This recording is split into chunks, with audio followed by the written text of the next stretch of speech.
ज्ञान यानी कि बुद्ध, और बुद्ध क्या है और बुद्ध का क्या महत्व है और कैसे वे ज्ञान का पर्यायवाची है, इन्हें विशेष मुद्दों को लेकर प्रारंभ की है मुकनायक ने एक विशेष श्रृंखला।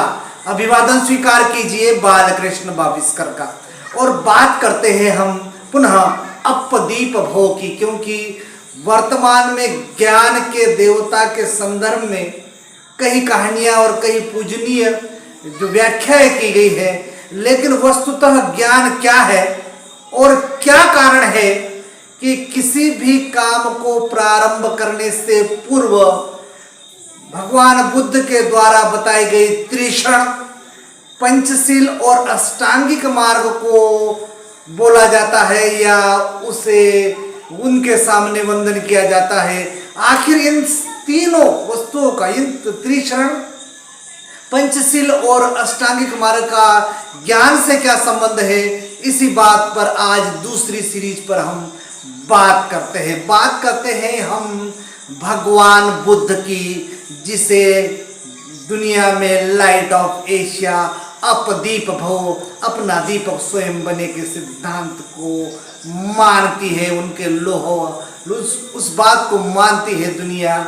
तो बात करते हैं सबसे विवादित और सबसे महत्वपूर्ण और ऐसी बात जिसकी व्याख्याएं विभिन्न धर्मावलंबियों ने भगवान बुद्ध के संदर्भ में कही है, और वास्तविकता क्या है और उस वास्तविकता का, उस सत्य का सबूत क्या है, उस सबूत की बात यदि हम करें तो बाबा साहब भीमराव अंबेडकर द्वारा लिखित किताब भगवान बुद्ध और उनका धम्म, ये उसका सबूत है, उनका धम्म। अब सीधी सी बात करते हैं, क्योंकि कई फिल्मों में, कई नाटकों में, कई धारावाहिकों में आपने अलग अलग व्याख्याएं देखी होगी, कई फिल्मों में इसके ऊपर से संवाद देखे होंगे, और उस संवाद में भगवान बुद्ध के बारे में अलग अलग व्याख्या की होगी, प्रज्ञा से, करुणा से, शील से, लेकिन उनकी वास्तविक बात यदि कहीं लिखी गई है तो वो भगवान बुद्ध की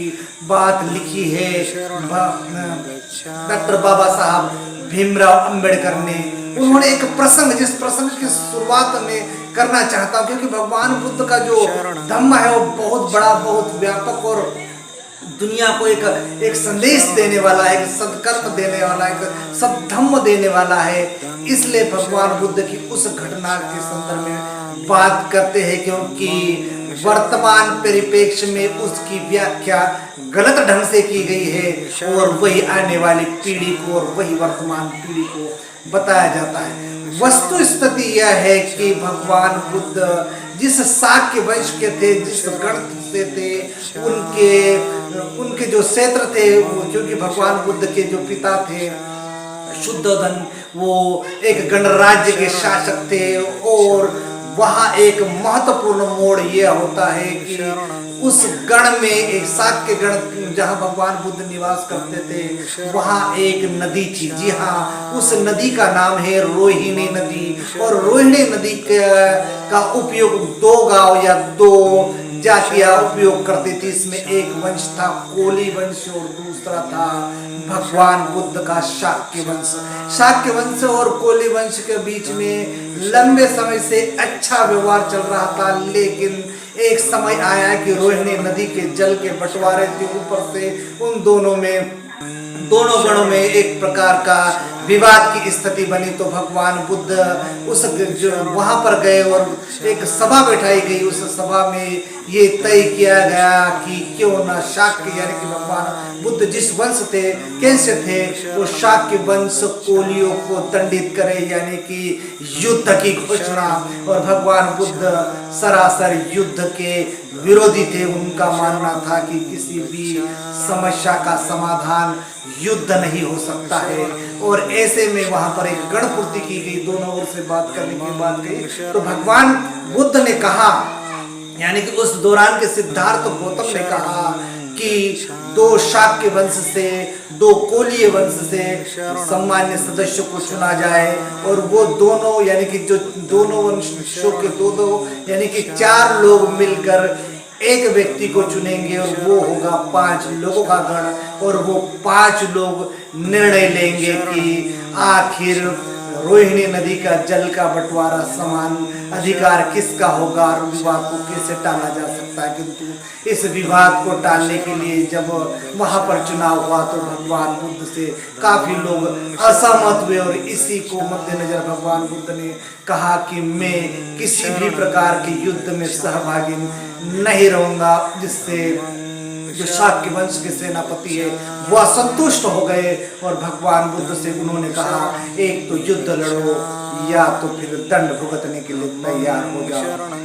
और वो दंड था देश निकाला या परिवार को अधिकारों से वंचित किया जाना। तो भगवान बुद्ध ने देश निकाला स्वीकार किया, और स्वयं उन्होंने गण के सामने कहा कि यदि युद्ध रुकता है मेरे इस निर्णय से कि यदि मैं देश छोड़कर चला जाऊं और युद्ध रुके, कहीं रक्तपात रुक जाए, तो मैं निश्चित रूप से उस ग्रह त्याग करना चाहता हूं। और उसी बात को धम्म में कहते हैं महाभिन्न निष्क्रमण, यानी कि ग्रह त्याग। ऐसी स्थिति में भगवान बुद्ध ने अपने पत्नी, अपने बालक, अपने माता पिता से और गण से आदेश लेकर सहमति से देश छोड़ा है। इसकी व्याख्या अलग अलग की है। किसी ने आरोप लगाया है कि उन्होंने आधी रात में अपनी पत्नी और पुत्र को छोड़ दिया। ऐसा नहीं है। स्थिति ये थी कि रोहिणी नदी के बंटवारे को लेकर कोलियों और साक्यों के बीच में विवाद हुआ था। उस विवाद को टालने के लिए भगवान बुद्ध ने ग्रह त्याग का निर्णय लिया ताकि युद्ध रुक जाए। यह है वास्तविक कहानी। अगले एपिसोड में हम उसी सीरीज के तहत बात करेंगे। नमस्कार।